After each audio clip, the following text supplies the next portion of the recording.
Hello friends, learners लैन channel पर आप सबका स्वागत है। जनरल साइंस की इस कॉन्सेप्ट वीडियो में आज हम existence of charge particles in atom के बारे में पढ़ेंगे।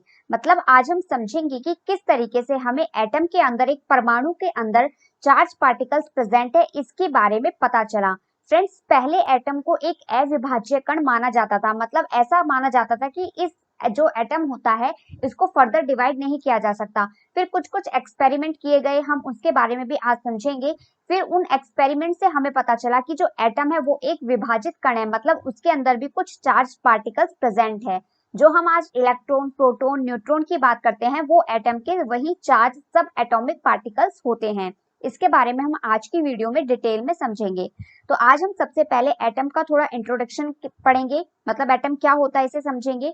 फिर जो हमारी दार्शनिक है, वैज्ञानिक दार्शनिक है, इंडियन फिलोसोफर्स हैं, उनका क्या मत था एटम के बारे में, पहले उसके बारे में समझेंगे। फिर हम देखेंगे कुछ एक्सपेरिमेंट्स जिनसे हमें जो एटम में चार्ज पार्टिकल की उपस्थिति के बारे में पता चलेगा। हम इस चीज को समझेंगे कि किस तरीके से घर्षण के कारण या दो ऑब्जेक्ट को जब आपस में रब करते हैं तो वो आवेशित हो जाते हैं। उसके बाद हम जो एटम्स में सब एटॉमिक पार्टिकल्स हैं, इलेक्ट्रॉन, प्रोटॉन, न्यूट्रॉन, उनके बारे में पढ़ेंगे और फिर अंत में कुछ प्रैक्टिस क्वेश्चन सॉल्व करेंगे। फ्रेंड्स, इसके अलावा लर्नर्स लेन पर कंप्यूटर की भी एक सीरीज चल रही है और केवीएस पीआरटी टेस्ट सीरीज भी चल रही है। तो यदि अभी तक आपने मेरी उन वीडियोस को नहीं देखा हो तो एक बार आप उन्हें भी जरूर देखें, क्योंकि वो भी आपके एग्जाम पॉइंट ऑफ व्यू से काफी इंपॉर्टेंट वीडियोस है। और यदि आपको मेरा कंटेंट पसंद आए तो प्लीज फ्रेंड्स आप वीडियो को लाइक करें, चैनल को सब्सक्राइब करके बेल आइकन जरूर दबाएं, ताकि मैं जब भी कोई नया वीडियो अपलोड करूं तो आपको नोटिफिकेशन मिल जाए। तो चलिए फ्रेंड्स, फिर अब हम शुरू करते हैं। पहले हम एटम्स के बारे में थोड़ा समझ लेते हैं, फिर हम इसमें चार्ज की प्रेजेंस को समझेंगे। All matter is composed of divisible particles called atom. तो जो सभी पदार्थ होते हैं वो परमाणुओं नामक विभाज्य कणों से बना है। तो जो भी मैटर होता है वो एटम से, मतलब परमाणु से मिलकर बना होता है।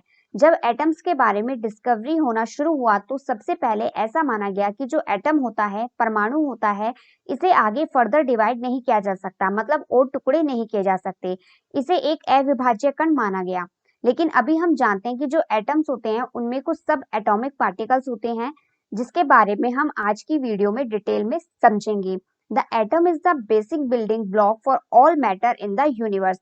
ब्रह्मांड में सभी पदार्थों के लिए परमाणु रचनात्मक इकाई है। तो चूंकि अभी हमने समझा कि जो मैटर होता है वो परमाणु से मिलकर बना होता है, तो इसलिए जो परमाणु है वो मैटर के लिए क्या हो गया, एक रचनात्मक इकाई हो गया।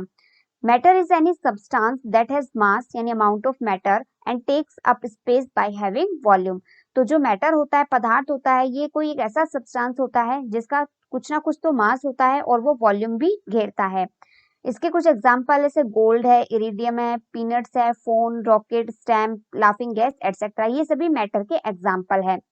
मैटर यानी पदार्थ के बारे में हमने अलग से भी कुछ वीडियोस में डिटेल में पढ़ा है, जिसमें हमने जो मैटर है उसकी solid state, liquid state, gases state के बारे में भी पढ़ा है और ये आपस में कैसे चेंज होती है स्टेट्स, उसके बारे में भी डिटेल में समझा है। तो यदि अभी तक आपने उन वीडियोस को नहीं देखा है तो एक बार आप उन्हें भी जरूर देखें, क्योंकि एग्जाम में वहां से भी प्रश्न बन सकते हैं। अभी हमने समझा जैसे जो कोई भी मैटर होता है वो क्या एटम से मिलकर बना होता है, और जो एटम है वो भी एक विभाज्य कण होता है। इसमें न्यूक्लियस प्रेजेंट होता है जिसके अंदर प्रोटॉन और न्यूट्रॉन्स प्रेजेंट होते हैं, और जो न्यूक्लियस होता है इसके चारों ओर इलेक्ट्रॉन्स चक्कर लगाते हैं। अभी आपको इसमें ज्यादा कंफ्यूज नहीं होना है, इसके बारे में हम आगे वीडियो में डिटेल में समझेंगे। नेक्स्ट है, atoms can join together to form molecules which in turn form most of the objects around us. तो परमाणु एक साथ मिलकर अणु बना सकते हैं जो बदले में हमारे आसपास की अधिकांश वस्तुओं को बनाते हैं। इसका मतलब ये है कि जो हमारे आसपास जितने भी ऑब्जेक्ट्स होते हैं, पदार्थ हैं, वस्तुएं हैं, वे सभी क्या एटम से मिलकर बनी हुई है। तो जो एटम्स होते हैं वो आपस में जुड़कर मॉलिक्यूल बनाते हैं और ये आगे फर्दर क्या ऑब्जेक्ट्स बनाते हैं, जिससे हमारे आसपास जो भी वस्तुएं हैं वो बनती हैं। नेक्स्ट है, different kind of matter exist because there are different kind of atom present in them. विभिन्न प्रकार के पदार्थ मौजूद हैं क्योंकि उनमें विभिन्न प्रकार के परमाणु मौजूद हैं। हम अपने आसपास विभिन्न तरीके के मैटर देखते हैं, जैसे लोहे की कील है, नमक देखते हैं, पानी देखते हैं। तो इतने तरीके के पदार्थ हमारे आसपास इसीलिए मौजूद हैं, इसीलिए प्रेजेंट हैं, क्योंकि विभिन्न तरीके के एटम प्रेजेंट होते हैं। इसे आप ऐसे समझिए, जैसे जो लोहे की कील होती है उसमें क्या होता है, उसमें आयरन के एटम प्रेजेंट होते हैं। इसी तरीके से सोडियम का एटम प्रेजेंट होता है, क्लोरीन का एटम प्रेजेंट होता है, और इनके जो आयंस होते हैं वो कंबाइंड होकर क्या बनाते हैं, सोल्ट बनाते हैं, जिसका केमिकल नेम होता है सोडियम क्लोराइड और फॉर्मूला होता है NaCl।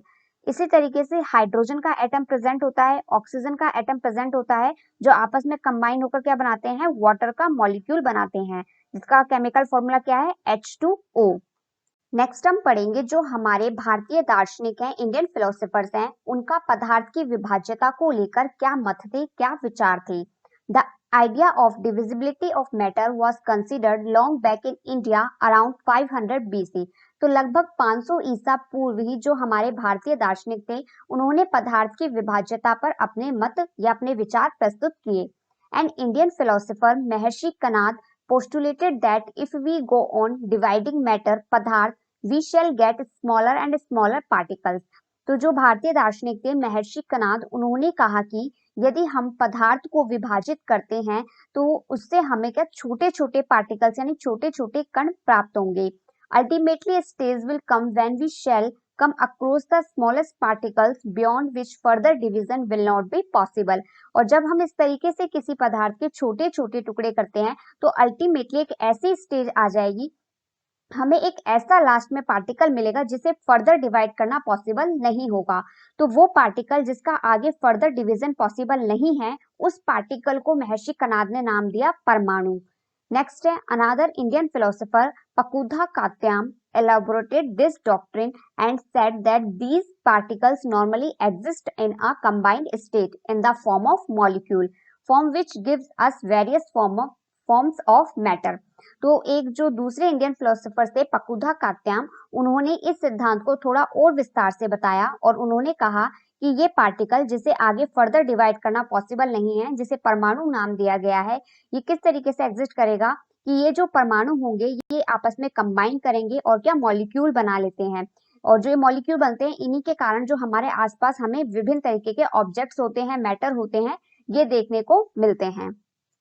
नेक्स्ट हम समझते हैं जो ग्रीक फिलोसोफर्स थे डेमोक्रिट्स और ल्यूसिपस ने, इन्होंने क्या सुझाव दिया। डेमोक्रिट्स ने सोचा कि यदि कोई सेब जैसा पदार्थ ले और हम उसको छोटे छोटे टुकड़ों में काटते जाएं तो क्या होगा। He thought that a point would be reached where matter could not be cut into still smaller pieces। तो जो इन्होंने सोचा कि जो ये सेब है, जब हम इसे छोटे छोटे टुकड़ों में काटते जाएंगे तो एक बिंदु ऐसा आ जाएगा जब हम उसे आगे फर्दर नहीं डिवाइड कर पाएंगे, नहीं काट पाएंगे। तो जो ये एक अनकटेबल वाली स्टेज आ जाएगी, इसे इन्होंने क्या कहा, एटम कहा। जो हमारे भारतीय दार्शनिक थे उन्होंने इस स्टेज पे आके उस पार्टिकल्स को बोला था परमाणु और इन्होंने कहा atom. Greek philosophers Democritus and Leucippus suggested that if we go on dividing matter, a stage will come when particles obtained cannot be divided further। Democritus called these individual particles atoms, meaning individual। तो जो डेमोक्रिट्स और Leucippus थे, इन्होंने सुझाव दिया कि जब हम किसी विभाजित पदार्थ को विभाजित करते जाते हैं तो एक पॉइंट ऐसा आता है कि जब हम उसे फर्दर डिवाइड नहीं कर पाते हैं, तो यही जो अविभाज्य कण होता है इसे हम परमाणु कहते हैं। Democritus proposed that different types and combinations of these particles and atoms were responsible for the various forms of matter। Democritus ने प्रस्तावित किया कि जो ये विभिन्न तरीके के कण या परमाणु होते हैं, इनके विभिन्न प्रकार की उपस्थिति और संयोजन के कारण ही हमें विभिन्न रूपों के पदार्थ मिलते हैं। अब हम समझेंगे जब हमारे इंडियन फिलोसोफर्स और ग्रीक फिलोसोफर्स ने ये कहा कि जो एटम है वो एक अविभाज्य कण है, मतलब उसको फर्दर डिवाइड नहीं कर सकते हैं, तो ऐसे कौन से एक्सपेरिमेंट्स और हुए जिनसे हमें ये पता चला कि एटम एक अविभाज्य कण ना होकर एक विभाजित कण है, मतलब उसके अंदर भी कुछ सब एटॉमिक पार्टिकल्स प्रेजेंट है। One of the first indications that atoms are not indivisible come from studying static electricity and the condition under which electricity is conducted by different substances। तो परमाणुओं के अविभाज्य न होने के संकेतों में से एक संकेत हमें स्थिर विद्युत तथा विभिन्न पदार्थों द्वारा विद्युत चालन की परिस्थितियों के अध्ययन से मिला। Whenever we rub two objects together, they become electrically charged. Therefore, atom is divisible and consists of charged particles. तो जब भी हम किन्हीं दो ऑब्जेक्ट को एक साथ रगड़ते हैं तो वो क्या इलेक्ट्रिकली चार्ज हो जाते हैं। तो चूंकि जब हमने यदि ये बोला कि जो दो एटम होते हैं वो अविभाज्य हैं, मतलब उसको और आगे फर्दर डिवाइड नहीं किया जा सकता, तो उसमें फिर चार्ज किस तरीके से ट्रांसफर होता। लेकिन जब हमने रब किया किन्हीं दो ऑब्जेक्ट्स को तो हमने देखा कि वो इलेक्ट्रिकली चार्ज हो गए। मतलब यहाँ पे जो एटम है वो क्या एक डिविजिबल है, विभाज्य है, और क्या उसमें क्या चार्ज पार्टिकल्स होते हैं। चूंकि एटम्स में चार्ज पार्टिकल्स प्रेजेंट हैं तभी तो वो एक दूसरे पर चार्ज को स्थानांतरण कर पाए। नेक्स्ट हम देखते हैं an object having no electric charge on it is called an uncharged object. तो जब तक किसी ऑब्जेक्ट पर कोई इलेक्ट्रिक चार्ज नहीं होता है तो उसे हम क्या बोलते हैं, अनचार्ज्ड ऑब्जेक्ट कहते हैं। An object having electric charge on it it is called a charge object. और जब किसी ऑब्जेक्ट पर कोई इलेक्ट्रिक चार्ज होता है चाहे वो पॉजिटिव हो या नेगेटिव हो तो हम उसे क्या कहेंगे, चार्ज ऑब्जेक्ट कहेंगे। जब भी किसी ऑब्जेक्ट पर पॉजिटिव चार्ज आ जाएगा तो उसे हम बोलेंगे पॉजिटिवली चार्ज्ड ऑब्जेक्ट, और जब किसी ऑब्जेक्ट पर नेगेटिव चार्ज ज्यादा हो जाएगा तो हम उसे बोलेंगे negative charge object. As electrically charge objects can attract the uncharge object. तो कोई भी जो एक इलेक्ट्रिकली चार्ज ऑब्जेक्ट है वो अनचार्ज यानी अनावेशित ऑब्जेक्ट को अपनी ओर अट्रैक्ट कर सकता है। When we put a charged object near an uncharged object, it produces opposite charge in the near end of the uncharged object by electric induction। तो ये कह रहा है कि जब हम यहाँ पे आप देखिए दो ऑब्जेक्ट है, ये वाला जो ऑब्जेक्ट है वो पॉजिटिवली चार्ज है और जो ये वाला ऑब्जेक्ट है वो अभी न्यूट्रल है, मतलब इसमें कोई भी चार्ज नहीं है। लेकिन जब हम किसी चार्ज ऑब्जेक्ट को किसी अनचार्ज ऑब्जेक्ट के पास लेकर आते हैं तो ये इसमें इलेक्ट्रिक इंडक्शन के कारण जो इसके पास वाला सिरा होता है उस पे अपोजिट चार्ज को इंड्यूस कर देता है। चूंकि ये पॉजिटिवली चार्ज है इसीलिए इसने जो ये अनचार्ज ऑब्जेक्ट था इसके अपने पास वाले सिरे पर अपोजिट चार्ज यानी नेगेटिव चार्ज इंड्यूस कर दिया है। तो इस तरीके से हम इससे ये समझ सकते हैं कि जो कोई भी चार्ज ऑब्जेक्ट होगा वो अनचार्ज ऑब्जेक्ट पर चार्ज को इंड्यूस कर सकता है। नेक्स्ट हम कुछ एग्जाम्पल से समझते हैं कि किस तरीके से किसी ऑब्जेक्ट पर चार्ज आता है। The method of charging an object is to rub it with another suitable object such as silk cloth, woolen cloth, hair, paper, polythene, etc. तो जब किसी वस्तु को चार्ज किया जाता है तो इसके लिए उसे किसी सुटेबल ऑब्जेक्ट यानी उपयुक्त वस्तु जैसे रेशम का कपड़ा हो गया, ऊनी कपड़े हो गए, बाल हो सकता है, पेपर यानी कागज हो सकता है, पॉलीथीन हो सकता है, तो इनके साथ जब इन्हें रगड़ा जाता है तो उन पर चार्ज हो जाता है। When an object is rubbed with another object, then there is friction between them. This friction charges the object. तो जब दो वस्तुओं को आपस में रगड़ा जाता है तो उनके बीच क्या होता है, घर्षण होता है, फ्रिक्शन होता है, और जो ये फ्रिक्शन होता है यही ऑब्जेक्ट को क्या चार्ज करता है। Friction charges both the objects which are rubbed together but with opposite charges. तो जो ये फ्रिक्शन होता है, घर्षण होता है, ये दोनों ही ऑब्जेक्ट पर चार्ज को इंड्यूस करता है, लेकिन दोनों में क्या होता है, अपोजिट चार्ज होता है। जैसे जब आपने एक अनचार्ज प्लास्टिक रोड ली और एक अनचार्ज क्लोथ लिया, यानी अभी जो ये क्लोथ है और ये रोड है दोनों पे ही कोई चार्ज नहीं है, लेकिन जब हम इन दोनों को आपस में रब करते हैं, रगड़ते हैं, तो यहाँ पे फ्रिक्शन होगा इनके बीच, और इसी फ्रिक्शन के कारण जो ये अनचार्ज प्लास्टिक रोड है इस पर तो पॉजिटिव चार्ज आ जाता है और जो क्लोथ है इस पर नेगेटिव चार्ज आ जाता है। तो अभी ये यहाँ पे जब पहले थे तब ये दोनों अनचार्ज ऑब्जेक्ट थे, और अब नेक्स्ट जब इन पे रब किया गया इन दोनों को आपस में तो फ्रिक्शन के बाद ये दोनों चार्ज ऑब्जेक्ट हो गए।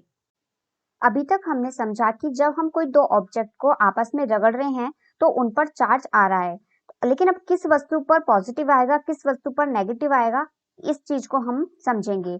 Whether an object will lose electrons during rubbing depends on the nature of material of the object। तो रगड़ के दौरान यानी कोई एक वस्तु इलेक्ट्रॉन को खो देगी या नहीं, यह वस्तु के पदार्थ की प्रकृति पर निर्भर करता है। The positively charged protons are held strongly inside the nucleus of atom, so protons cannot be transferred from the atoms of one object to another object during rubbing. But the negatively charged electrons are held loosely in the atoms, therefore some electrons are transferred from the atoms of one object to another object during rubbing। तो जो atom होता है उसमें nucleus होता है जिसके अंदर protons पाए जाते हैं और न्यूट्रॉन्स पाए जाते हैं। प्रोटॉन्स होता है वो पॉजिटिवली चार्ज होता है, लेकिन जो इलेक्ट्रॉन्स होता है वो न्यूक्लियस के बाहर प्रेजेंट होता है और वो नेगेटिवली चार्ज होता है। क्योंकि जो न्यूक्लियस होता है उसमें प्रोटॉन्स स्ट्रांगली उससे बंधे होते हैं, तो जो प्रोटॉन्स है उनका सिर्फ फ्रिक्शन के कारण ट्रांसफर होना पॉसिबल नहीं होता, इसलिए जो इलेक्ट्रॉन है वही फ्रिक्शन के कारण ट्रांसफर होते हैं जिससे चार्ज उत्पन्न होता है। The object which loose negatively charge electrons during rubbing acquires a positive electric charge. तो अब जैसे कोई ऑब्जेक्ट है उसे आप किसी दूसरे ऑब्जेक्ट के साथ रगड़ रहे हैं, तो उसने यदि इलेक्ट्रॉन को लूज कर दिया, मतलब अपने अंदर से जो नेगेटिव इलेक्ट्रॉन्स है उन्हें बाहर निकाल दिया, तो उस पे तो क्या आएगा, पॉजिटिव चार्ज आएगा। और जो ऑब्जेक्ट नेगेटिव चार्ज वाले इलेक्ट्रॉन को ग्रहण कर लेता है उस पे क्या आता है, नेगेटिव इलेक्ट्रिक चार्ज आता है। जैसे आपने अभी जो एग्जांपल देखा था कि हम ग्लास रोड को कपड़े से रगड़ रहे थे, तो उसमें जो ग्लास रोड होती है उसने तो इलेक्ट्रॉन को लूज किया था, इसलिए ग्लास रोड पर पॉजिटिव चार्ज आ गया। और जो सिल्क का क्लॉथ था, कपड़ा था, उसने इलेक्ट्रॉन्स को ग्रहण किया था, इसलिए उस पर नेगेटिव चार्ज आ गया। नेक्स्ट है, depending on the nature of electric charges two charged object में अट्रैक्ट और रिपेल ईच अदर। तो विद्युत आवेशों की प्रकृति के आधार पर दो आवेशित वस्तुएं एक दूसरे को आकर्षित या प्रतिकर्षित कर सकती है। आपको ये ध्यान रखना है, एग्जाम में कई बार यहाँ से प्रश्न पूछते हैं। In an uncharged object, the number of positively charged particles यानी protons and negatively charged particles यानी electrons in the atoms are equal।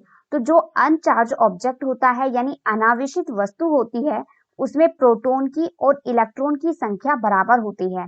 Proton एक पॉजिटिवली चार्ज पार्टिकल्स होता है और इलेक्ट्रॉन्स नेगेटिवली चार्ज पार्टिकल्स होते हैं। चूंकि ये धनावेशित कण और ऋणावेशित कण की संख्या आपस में बराबर होती है, इसलिए ये एक दूसरे को संतुलित कर लेते हैं। और जो ये ऑब्जेक्ट होता है, वस्तु होता है, ये विद्युत रूप से उदासीन होती है। जैसा आप यहाँ से देख रहे हैं, जो आपको एक ग्रीन कलर का दिख रहा है, इस पे ना ही पॉजिटिव चार्ज है और ना ही नेगेटिव चार्ज है, इसलिए ये दोनों क्या होंगे, विद्युत रूप से उदासीन होंगे, न्यूट्रल होंगे। Unlike charges are also called opposite charges. जो चार्जेस यानी आवेश होता है वो एक समान नहीं होते हैं, उन्हें हम बोलते हैं अपोजिट चार्जेस। और जो अपोजिट चार्जेस होते हैं वो एक दूसरे को अट्रैक्ट करते हैं। तो अपोजिट चार्ज कौन से होंगे, प्लस और माइनस वाला। तो जब प्लस और माइनस ये दोनों चार्ज आपस में एक दूसरे के आसपास आएंगे तो ये एक दूसरे को क्या करेंगे, अट्रैक्ट करेंगे, इनके बीच आकर्षण का फोर्स लगेगा। नेक्स्ट है, the same type of electric charges और similar electric charges are also called a like electric charges. तो जो समान तरीके के इलेक्ट्रिक चार्ज हो, मतलब या तो दोनों प्लस हो या दोनों नेगेटिव हो, मतलब या तो दोनों धनावेशित हो या फिर दोनों ऋणावेशित हो, तो इन्हें हम सिमिलर इलेक्ट्रिक चार्जेस भी कहते हैं और लाइक इलेक्ट्रिक चार्जेस भी कहते हैं। और जो ये समान चार्ज होते हैं ये एक दूसरे को प्रतिकर्षित करते हैं। जैसे यदि दो पॉजिटिव चार्ज एक दूसरे के पास आएंगे तो ये इनके बीच में प्रतिकर्षण का बल लगेगा। इसी तरीके से जब दो नेगेटिव चार्ज एक दूसरे के आसपास आएंगे तो इनके बीच में प्रतिकर्षण का बल लगेगा। तो आपको ध्यान रखना है, जब अपोजिट चार्ज एक दूसरे के आसपास आ रहे हैं तो उनके बीच अट्रैक्शन का फोर्स लगेगा, और जो समान चार्ज हैं वो आसपास आएंगे तो उनके बीच में रिपल्शन यानी प्रतिकर्षण का फोर्स लगेगा। सभी जो मैटर होते हैं वो एटम्स से मिलकर बने होते हैं और एटम्स में चार्ज प्रेजेंट होता है। इसके कुछ एक्सपेरिमेंट्स आप अपने घर पे भी ट्राई कर सकते हैं। जैसे जब आप अपने ड्राई हेयर्स में कंघी करते हैं और फिर उसके बाद उस कंघी को आप पेपर के छोटे छोटे टुकड़ों के पास लेके जाएंगे, तो आप देखेंगे कि जो पेपर के छोटे छोटे टुकड़े हैं वो कंघी से चिपक जाएंगे। अब ऐसा क्यों होता है, इसे हम समझते हैं। When we rub a plastic comb with dry hair and bring it near teeny pieces of paper, the comb attracts the teeny pieces of paper towards itself। तो जब हम सूखे बालों के साथ एक प्लास्टिक की कंघी को रगड़ते हैं और इसे फिर कागज के छोटे टुकड़ों के पास लाते हैं, तो जो कंघी होती है वो कागज के छोटे टुकड़ों को अपनी ओर आकर्षित करती है। When we rub a plastic comb in dry hair, then the plastic comb gets negative charge, whereas the hair get positive charge। तो जब हमने जो प्लास्टिक कॉम्ब है उसे ड्राई हेयर में रब किया, तो जो प्लास्टिक कॉम्ब होता है उस पे तो क्या आता है, नेगेटिव चार्ज आता है, मतलब इसने क्या किया होगा, इलेक्ट्रॉन्स को ग्रहण किया होगा। और जो हमारे हेयर्स होते हैं उन पे पॉजिटिव चार्ज आ जाता है, मतलब इन्होंने क्या, इलेक्ट्रॉन्स को लूज किया होगा। तो अब इन दोनों पे जैसे ही चार्ज आ गए तो ये इलेक्ट्रिकली चार्ज हो गए, The electrically charged comb exerts an electric force of attraction on the tiny pieces of paper. Due to this attraction, the tiny pieces of paper sticks to the comb. तो अभी हमने पहले समझा था कि जो कोई भी चार्ज ऑब्जेक्ट होता है वो किसी अनचार्ज ऑब्जेक्ट को भी अट्रैक्ट कर सकता है। तो अब जो ये कॉम्ब है, जब हम इसे पेपर के पीसेस के पास ला रहे हैं तो ये कॉम्ब क्या है, इलेक्ट्रिकली चार्ज है। इस कॉम्ब के ऊपर नेगेटिव चार्ज है।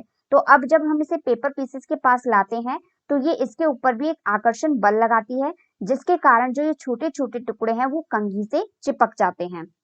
नेक्स्ट एग्जाम्पल है, if we take an inflated rubber balloon and rub it with dry hair and then touch it with wall, the balloon sticks to the wall because after friction the rubber balloon gets electric charges and then exerts an electric force of attraction on the wall due to which it sticks on the wall.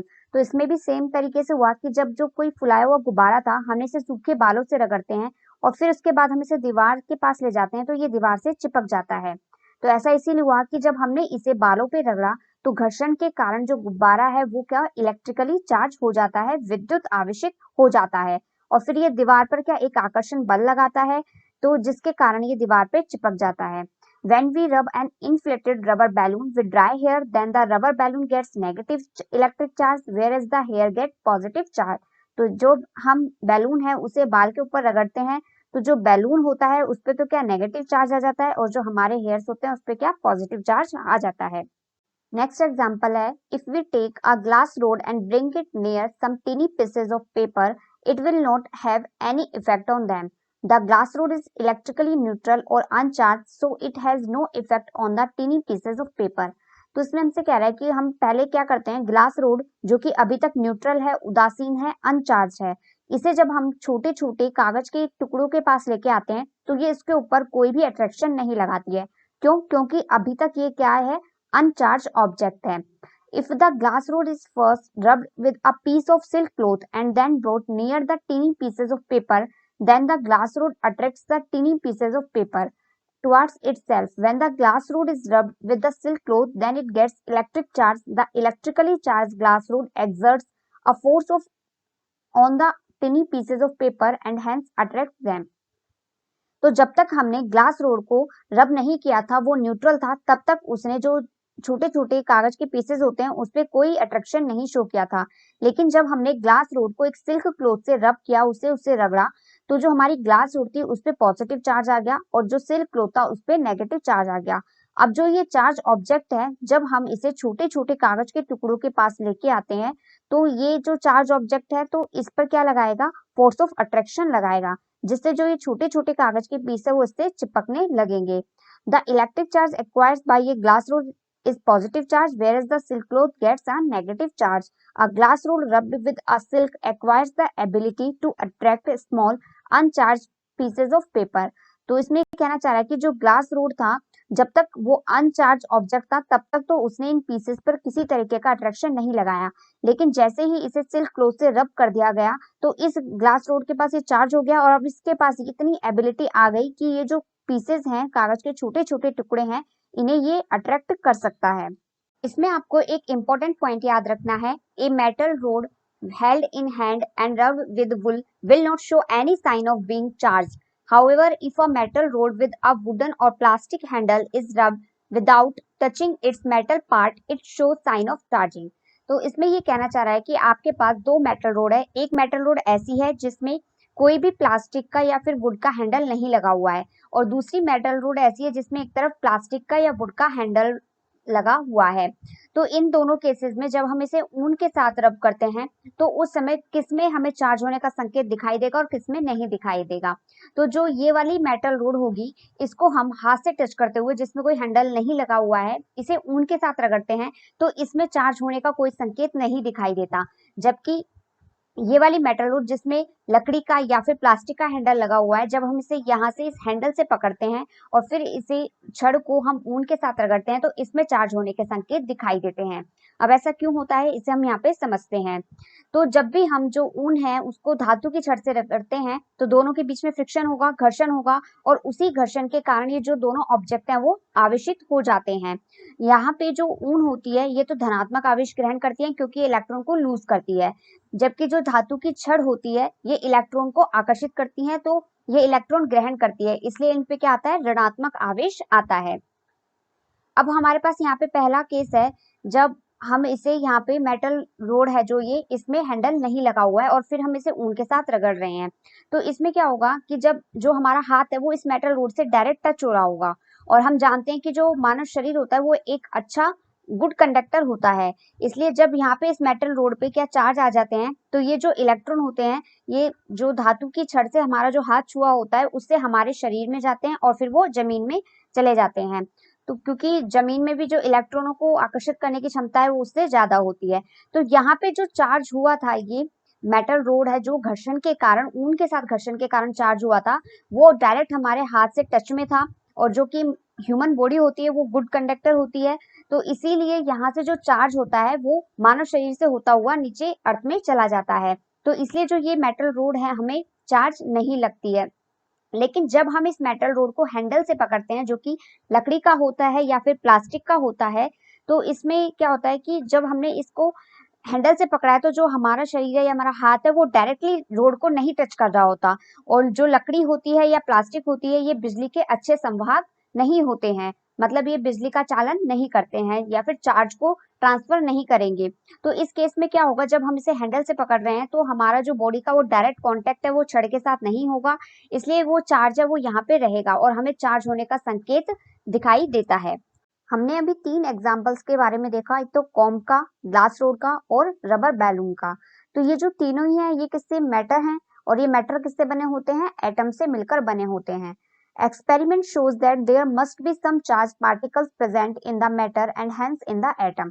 तो अभी जो हमने प्रयोग किए इनसे हमें क्या पता चलता है कि जो ये मैटर थे इसमें आवेशित कण मौजूद हैं, यानी चार्ज पार्टिकल प्रेजेंट है। अब चूंकि मैटर बना है एटम से, अब चूंकि मैटर में यदि चार्ज पार्टिकल प्रेजेंट है तो वो एटम में भी प्रेजेंट होने चाहिए, तो इसका मतलब क्या हो गया, जो एटम है वो डिविजिबल है, मतलब परमाणु विभाज्य है जबकि अविभाज्य नहीं है। नेक्स्ट है charge particles in atom.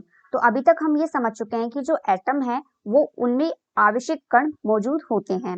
Experiment show that atom is not the smallest particles but is made up of still smaller particles called subatomic particles। तो जो एटम्स होता है, परमाणु होता है, ये सबसे छोटा पार्टिकल नहीं है, ये भी कुछ सब एटॉमिक पार्टिकल से मिलकर बना होता है। द 3 मेन सब atomic particles are electrons, protons and neutrons. और 3 मुख्य जो उप परमाणु हैं वो हैं इलेक्ट्रॉन्स, प्रोटॉन एंड न्यूट्रॉन।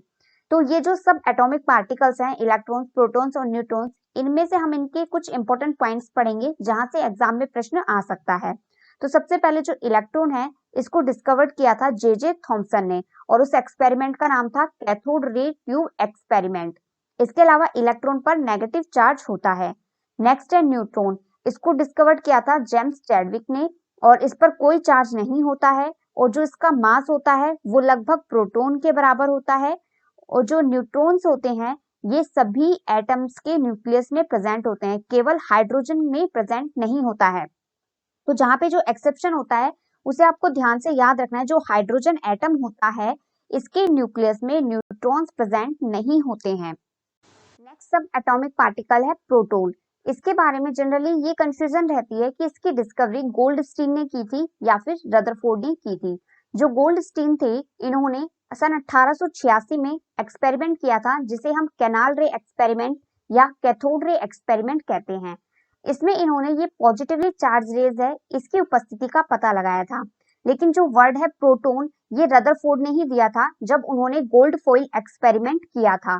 तो जब हम सब एटॉमिक पार्टिकल्स प्रोटॉन की बात करते हैं तो उसकी डिस्कवरी का श्रेय रदरफोर्ड को देते हैं। जो प्रोटॉन होता है ये चार्ज में मैग्नीट्यूड में तो इक्वल होता है किसके, इलेक्ट्रॉन के चार्ज के, लेकिन साइन में अपोजिट होता है। और जो इसका मास होता है वो अप्रोक्सीमेटली 2000 टाइम्स होता है इलेक्ट्रॉन के मास के। तो आपको यहाँ पे 4-5 बातें ये याद रखनी है। जो 3 सब एटॉमिक पार्टिकल्स हैं जिनके बारे में हम पढ़ रहे हैं वो है इलेक्ट्रॉन, प्रोटॉन और न्यूट्रॉन। इलेक्ट्रॉन पे चार्ज होता है -1 यूनिट, प्रोटॉन पे चार्ज होता है +1 यूनिट। जो जैसा आप देख रहे हैं यहाँ पे जो चार्ज है वो मैग्नीट्यूड में तो समान है लेकिन साइन में अपोजिट है। इलेक्ट्रॉन पे माइनस होता है और प्रोटॉन पर प्लस होता है।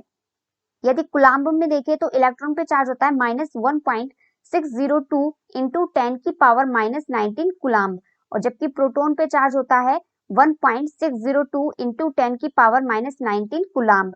तो इनका जो मैग्नीट्यूड है वो तो समान है, लेकिन जो साइन है वो अपोजिट है। इलेक्ट्रॉन पे नेगेटिव है, प्रोटॉन पे पॉजिटिव है। और जो न्यूट्रॉन होता है इस पे कोई चार्ज नहीं होता।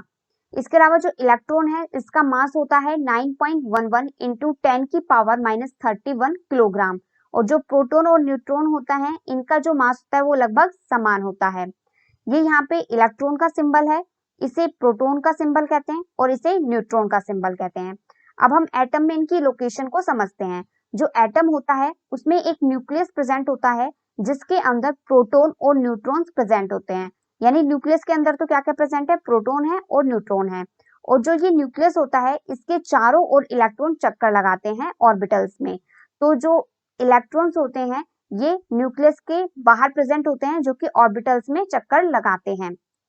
नेक्स्ट आपको एटम्स के लिए कुछ बातें याद रखनी है। N atom is the smallest unit of matter that retains all of the chemical properties of an element. तो जो एटम होता है, परमाणु होता है, ये पदार्थ की वह सबसे छोटी इकाई है जो किसी तत्व के सभी रासायनिक गुणों को बनाए रखती है। नेक्स्ट है atom has an internal structure of its own. तो जो परमाणु है उसकी अपनी एक आंतरिक संरचना होती है। Atom is not the smallest particles but is made up of still smaller particles called सब एटॉमिक पार्टिकल्स। तो जो एटम है, परमाणु है, वो सबसे छोटा कण नहीं है, यह भी छोटे कणों से मिलकर बना होता है जिसे हम सब एटॉमिक पार्टिकल्स या उप परमाणु कण कहते हैं। The atom of an element contains the three main सब atomic particles are electron, proton and neutron. An atom is composed of two regions. जो परमाणु है उसमें दो क्षेत्र होते हैं, एक तो होता है न्यूक्लियस जिसे हम केंद्रक कहते हैं, और ये परमाणु के केंद्र में होता है। और जो न्यूक्लियस होता है ये परमाणु के केंद्र में है, और इसमें क्या प्रेजेंट होता है, इसमें एक तो प्रोटॉन प्रेजेंट होता है जो कि पॉजिटिवली चार्ज होते हैं, और न्यूट्रॉन्स प्रेजेंट होते हैं जिन पर कोई चार्ज नहीं होता। और दूसरा क्षेत्र होता है इस न्यूक्लियस के बाहर वाला रीजन, जिसमें जो इलेक्ट्रॉन्स हैं जो कि नेगेटिवली चार्ज होते हैं ये ऑर्बिट में चक्कर लगाते हैं। तो चलिए अब हम कुछ प्रैक्टिस क्वेश्चन सॉल्व कर लेते हैं। फर्स्ट है which of the following has a positive charge. Option A proton, option B neutron, option C anion, option D electron. तो हमें बताने चार ऑप्शन में से किस पे पॉजिटिव चार्ज होता है। तो हमने पढ़ा जो प्रोटॉन है वो धनावेशित होता है, इस पे पॉजिटिव चार्ज होता है। न्यूट्रॉन पर कोई चार्ज नहीं होता, एनायन भी ऋणावेशित होता है और इलेक्ट्रॉन भी ऋणावेशित होता है। तो यहाँ हमारा करेक्ट आंसर होगा प्रोटॉन, ऑप्शन ए। Next है which of the following can be used to charge a metal rod that is held in your hand? Rub it with। तो इस क्वेश्चन में हमसे पूछ रहा है कि मेटल रोड को किससे रब किया जाए, जो कि हमारे हाथ में रखी हुई है मेटल रोड, उसे किस चीज से रब किया जाए जिससे ये चार्ज हो जाए। Option A fur, option B silk, option C wool and option D it can not be done. तो हमने इस बारे में पढ़ा था कि यदि कोई मेटल रोड डायरेक्टली हमारे हाथ पे रखी हुई है तो उसमें जो है वो चार्ज होने के संकेत नहीं मिलते हैं। तो यहाँ हमारा करेक्ट आंसर क्या होगा, option D it can not be done. Next है which of the following objects are attracted by a positively charge object. तो इस प्रश्न में हमसे पूछ रहा है कि आपके पास एक ऑब्जेक्ट है जो कि पॉजिटिवली चार्ज है, धनावेशित है, तो अब ये किस चीज को, किस ऑब्जेक्ट को अट्रैक्ट कर सकता है। Option A only positively charge objects, option B only negatively charge objects, option C only neutral objects and option D neutral and negatively charge objects. तो हमने पढ़ा था कि जो समान चार्ज होते हैं, मतलब या तो पॉजिटिव और पॉजिटिव हो या फिर दोनों ही नेगेटिव हो, तो वो क्या करते हैं, एक दूसरे को रिपेल करते हैं, प्रतिकर्षित करते हैं, इसलिए ऑप्शन ए तो नहीं होगा। इसके अलावा हमने पढ़ा था कि कोई भी जो चार्ज ऑब्जेक्ट होता है वो या तो किसी अनचार्ज ऑब्जेक्ट, मतलब जो अनावेशित हो, न्यूट्रल हो या फिर उदासीन हो, उसे और अपने अपोजिट चार्ज वाले ऑब्जेक्ट को अट्रैक्ट कर सकता है। तो यहाँ पे पॉजिटिव चार्ज ऑब्जेक्ट दिया है तो वो न्यूट्रल ऑब्जेक्ट को अट्रैक्ट कर सकता है और नेगेटिवली चार्ज ऑब्जेक्ट्स को अट्रैक्ट कर सकता है। तो हमारा करेक्ट आंसर होगा यहाँ ऑप्शन डी। नेक्स्ट है how many neutrons in a hydrogen atom. Option A 1, option B 2, option C 3 and option D 0। तो हमने इस बारे में पढ़ा था कि हाइड्रोजन ही एक ऐसा एटम है जिसमें कोई न्यूट्रॉन नहीं प्रेजेंट होता। तो यहाँ पे करेक्ट आंसर क्या होगा, ऑप्शन डी। नेक्स्ट है the nucleus of an atom contains. Option A protons, option B neutrons, option C protons and neutrons and option D electrons. तो हमने इस बारे में पढ़ा था कि जो एटम होता है उसमें एक न्यूक्लियस होता है जिसके अंदर प्रोटॉन और न्यूट्रॉन पाए जाते हैं, और न्यूक्लियस के चारों ओर इलेक्ट्रॉन्स कक्षक में चक्कर लगाते हैं। तो यहाँ पे करेक्ट आंसर क्या होगा? Option C. नेक्स्ट है the cathode ray experiment was done for the first time by option A J Thomson, option B John Dalton, option C Goldstein, option D Rutherford. तो हमने पढ़ा था जो कैथोड रे एक्सपेरिमेंट था वो J Thomson ने किया था। नेक्स्ट है who discovered the electron, option A Chadwick, option B Goldstein, option C Thomson and option D Rutherford. तो हमने इस बारे में भी पढ़ा था कि जो इलेक्ट्रॉन की खोज है वो जे थॉमसन ने की थी और उस एक्सपेरिमेंट का नाम था cathode ray experiment. Next question है the charge of an electron is option A -1.6 into 10 की power -6 coulomb, option B -1.6 into 10 की power -20 coulomb, option C -1.6 into 10 की power -19 coulomb and option D -1.6 into 10 की power -16 coulombs. तो हमने इस बारे में पढ़ा था जो इलेक्ट्रॉन पे चार्ज होता है वो कुलाम्स में कितना होता है? -1.6 इंटू 10 की पावर -19 कुलाम्स। तो हमारा करेक्ट आंसर होगा ऑप्शन सी। नेक्स्ट है which of the following has charge of +1 and a mass of 1 AMU, option A neutron, option B proton, option C electron and option D none of the above. तो यहाँ पे हमें दिया गया है कि charge है +1 पे, तो हमें यहाँ पे पता है कि न्यूट्रॉन है उस पर तो कोई चार्ज होता ही नहीं है, इलेक्ट्रॉन नेगेटिवली चार्ज होता है। तो यदि हमें मास के बारे में भी ना पता हो तब भी हम इस क्वेश्चन का आंसर दे सकते थे क्योंकि हमें पता है कि प्रोटॉन पे ही +1 चार्ज होता है। तो करेक्ट आंसर हुआ ऑप्शन बी। नेक्स्ट है by whom was neutron discovered, neutron की किसने खोज की? Option A Goldstein, option B Chadwick, option C Rutherford and option D Dalton. तो हमने इस बारे में पढ़ा था कि न्यूट्रॉन की खोज की थी जेम्स चैडविक ने। तो यहाँ पे करेक्ट आंसर होगा option B. Thank you friends, यदि आपको मेरा कंटेंट पसंद आ रहा है तो प्लीज आप वीडियो को लाइक करें, चैनल को सब्सक्राइब करें और वीडियो को अपने दोस्तों के साथ शेयर करें। इससे मुझे मोटिवेशन मिलता है और मैं आपके लिए इसी तरीके का क्वालिटी कंटेंट लाती रहूंगी। Thank you friends.